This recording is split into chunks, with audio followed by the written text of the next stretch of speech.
ఈ రోజున జగన్ రాయి పడింది, జగన్కి గాయమైతే రాష్ట్రానికి గాయమైందని మాట్లాడుతూ ఉన్నారు. 15 ఏళ్ల అమర్నాథ్ అడ్డంగా కాల్చేస్తే 15 ఏళ్ల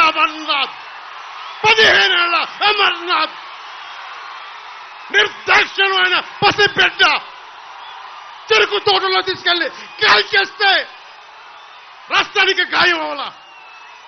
30,000 మంది ఆడపిల్లలు అదృష్టమైతే రాష్ట్రానికి గాయం అవలా. గాయమైందట. గాయం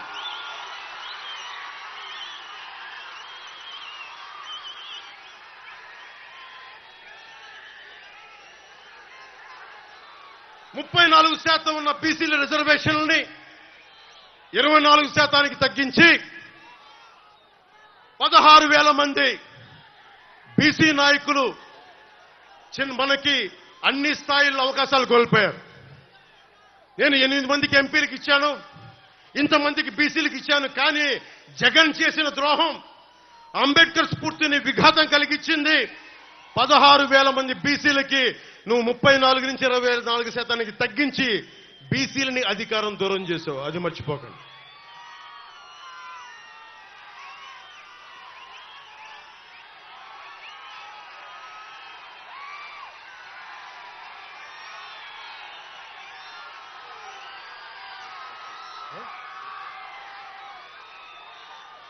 పొద్దున్న చూస్తా ఉన్నా, నిన్న వైఎస్ జగన్కి రాళ్లు ఇసిరారంటే ఎవరో. అదేంటి చిత్రమో పాపం. ఎప్పుడు ఎలక్షన్లు రాగానే ఆయనకి ఏదో ఒక గాయం జరుగుతుంది. కరెక్ట్గా ఎలక్షన్ ముందే ఎవరో ఒకరు చచ్చిపోవడం లేదా చంపేయడం. అంత హై సెక్యూరిటీ సిఐఎస్ఎఫ్ ఉన్న వైజాగ్ ఎయిర్పోర్ట్లో 2019కి కోడి కత్తితో గాయం చేశారంట అక్కడ. సరే, మనందరం ఏం చేశాం? జనం కూడా ఏంటి కదా, మన తిలక్ గారు చెప్పినట్టుగా, దేవరకొండ బాలగంగాధర్ తిలక్ చెప్పినట్టుగా, కొడవగంటి మనకి కుటుంబరావు గారు చెప్పినట్టుగా, మనందరం మధ్యతరగతి మనుషులు. మనందరికీ ఏంటంటే అధికారం ఉన్నోడు, డబ్బున్నోడు ఏమి చేసినా దానికి ఒక నైతిక భాష్యం ఇస్తాం.